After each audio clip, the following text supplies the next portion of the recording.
Hello, this is Batman Jeremy W.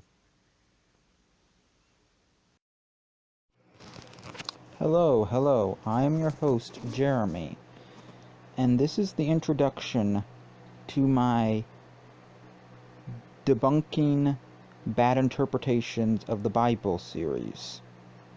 And in this first video, we will be debunking the flat earth theology interpretation of the Bible and presenting an alternative interpretation that aligns with the heliocentric reality we live in, the one where the Earth is a globe and orbits the Sun.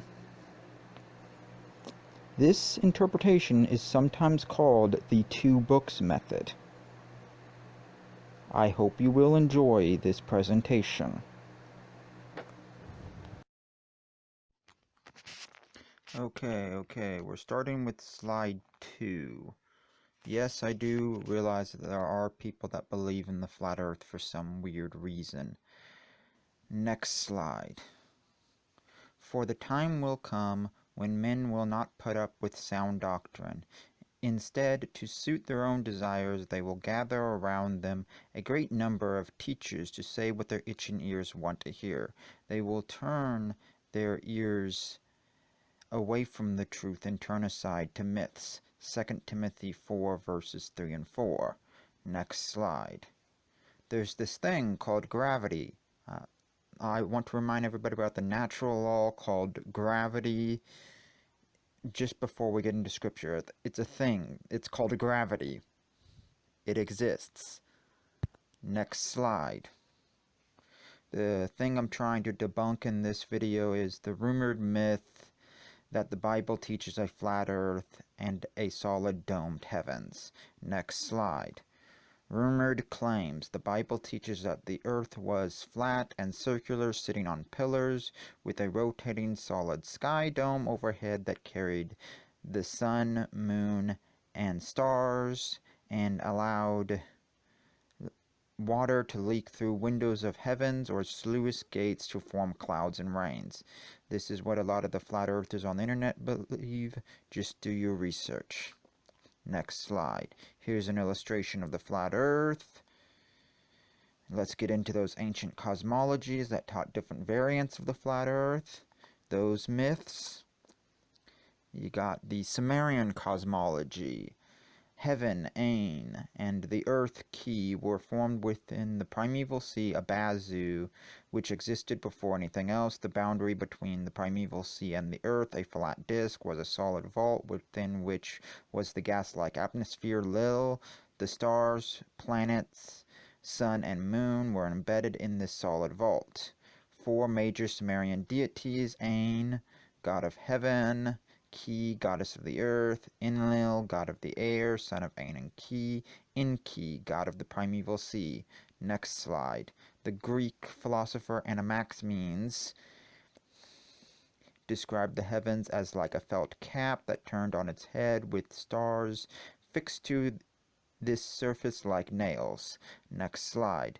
Jewish philosopher Flavius Josephus, after this, and on the second day he placed the heaven over the whole world and separated it from the other parts and determined it should stand by itself. He placed a crystalline firmament round it and put it together in a manner agreeable to the earth, and fitted it and for giving moisture and rain and affording the advantage of dews. Next slide. We got the Jewish Talmud. The learned of Israel say the sphere stands firm and the planets revolve. The learned of the nations say the sphere moves and the planets stand firm. The learned of Israel say the sun moves by day beneath the firmament and by night above the firmament. The learned of the nations say the sun moves by day beneath the firmament and by night beneath the earth. Next slide. You got the Christians and Theophilus of Antioch. For the Spirit being one and holding the place of light was between the water and the heaven, in order that the darkness might not in any way communicate with the heaven, which was nearer God before God said, "Let there be light." The heaven therefore being like a dome-shaped covering comprehended matter which was like a clot. Next slide. You got the apocryphal book of Enoch, and to the east of these beasts I saw the ends of the earth whereon the heaven rests, and the portals of heaven opened. I saw how the stars and heaven come forth, and I counted the portals out of which they proceed, and wrote down all their outlets of each individual star by itself according to their number and their names and their courses and their positions and their times and their months, as Uriel, the holy angel who was with me, showed me. Next slide. The Quran. Islam. The heavens and the earth were once joined together as one unit before it was split into two parts. Surah 21 verse 30. Allah created 7 heavens, and the stars were formed in the lowest heavens. Surah 64 verse 12, 67 verses 3 to 5, 41 verse 12. Earth was like a carpet held in place by heavy mountains, described as being like tent pegs, so that it won't move or shake. Surah 71 verses 19 and 20, 78 verses 6 and 7, and 31 verse 10. Next slide. The Bible, what does it really say? Next slide. The firmament found in the KJV Bible refers to a solid structure. And God said, "Let there be a firmament in the midst of the waters, and let it divide the waters from the waters." And God made the firmament, and divided the waters which were under the firmament from the waters which were above the firmament. And it was so. Genesis 1, verses 6 to 8, KJV. Next slide. Firmament comes from the Latin word firmamentum, from Jerome's Latin Vulgate Bible. Firmamentum has the meaning of support or prop. Open and shut case, the Bible refers to the heavens as a solid object. Next slide. Rakia, Hebrew noun, from the verb raka, which means beat, stamp, beat out, and spread out. Raka, stamps one's feet twice. Stamp something with the feet once. Spreading metal 4 times. Spreading out the earth thrice. Spreading the sky or the clouds once. Next slide. Rakia, used 17 times in the Old Testament, 11 times in 7 verses from Genesis 1, 5 times in Ezekiel's visions, once referring to the extent of the angel's rings. I said wings, not rings. And the other 4 referring to something that appeared to be like a gleaming crystal, although it is never identified as a solid object. 2 times in Psalms, once referring to the expanse as described in Genesis, and the second referring to the mighty expanse of God's power. So Rakia itself does not always refer to a solid object. Next slide. Rakia, defined by God in Genesis 1 verse 8, God called the expanse Rakia heaven. So Rakia is nothing more than heaven itself and does not comprise a separate structure. It's just the sky. Genesis 1 verse 20, let the birds above the earth fly in the open expanse. Heaven of heaven, Rakia. It is unclear how birds can fly in a solid dome. They can't. They just fly in the sky. Next slide. Pillars of the heavens. The skeptics say that the pillars of the heavens refer to the pillars that hold up the solid domed heavens. Next slide. Here's another illustration of the flat earth. Next slide. Pillars of the heavens. Skeptics say that the pillars of the heavens refer to pillars that hold up the domed heavens. Job 26. He spreads out the northern skies over empty space. He suspends the earth over nothing. He wraps the waters in his clouds, yet the clouds do not burst under their weight. He covers the face of the full moon, spreading his clouds over it. He marks the horizon on the face of the waters for the boundaries between light and darkness. The pillars of heavens quake against his rebuke.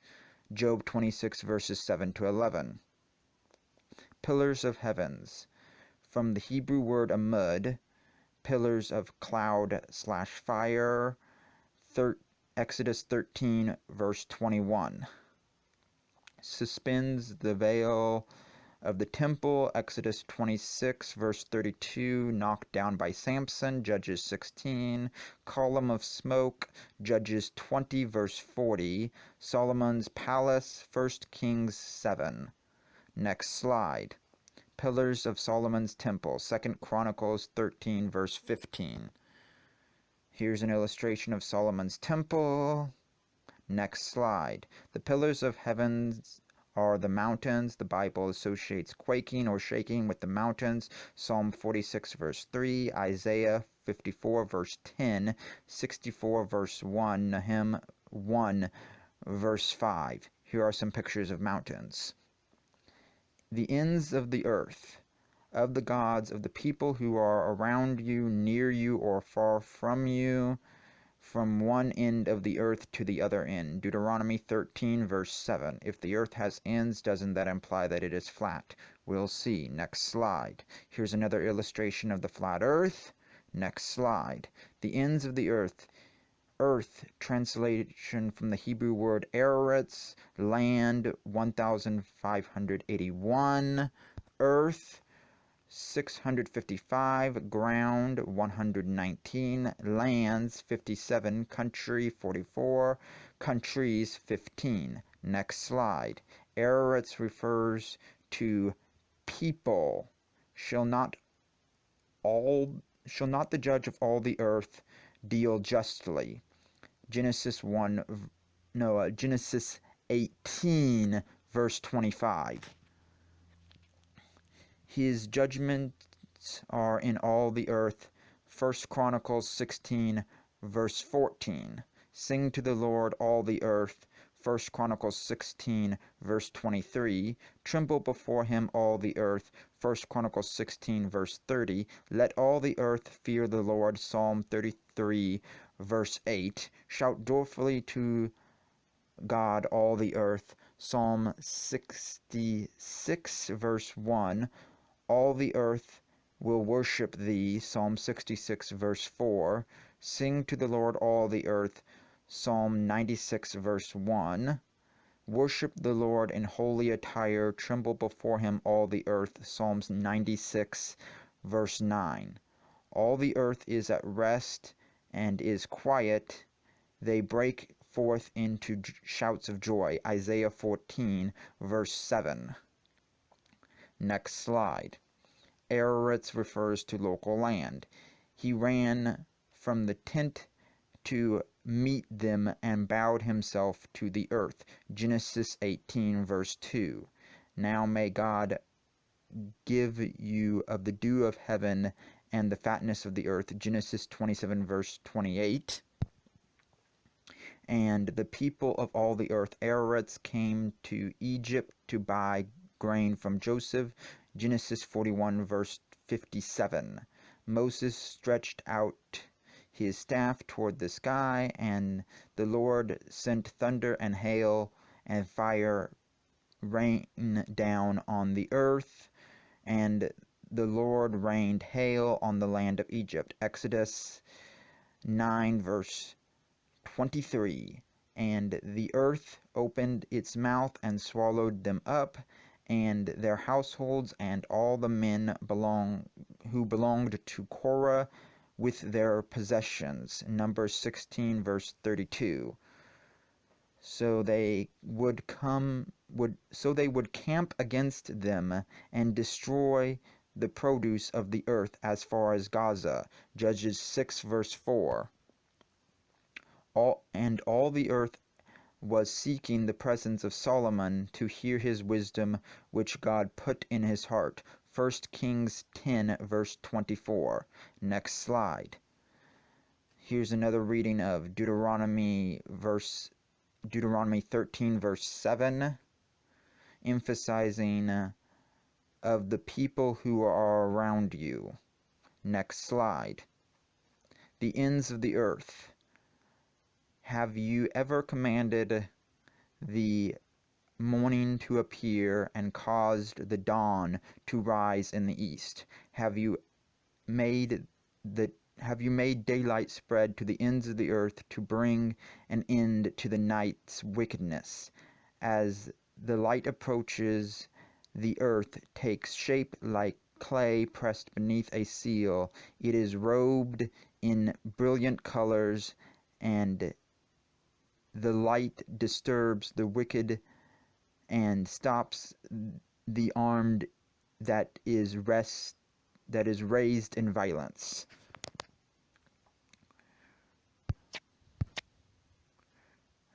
Job 38 verses 12 to 15. New Living Translation. Seems like it's saying don't be violent. And the phrase ends of the earth means as far as you can see, or where the land meets the sea. Has nothing to do with the shape of the earth or literal ends of the planet, still a spheroidal earth. Next slide. Here's another reading of the ends of the earth, retranslating earth as land from Deuteronomy 13 verse 7. And this is the final slide of this video. That's it. To be continued in the next video, which will be up soon. This will be continued. Goodbye.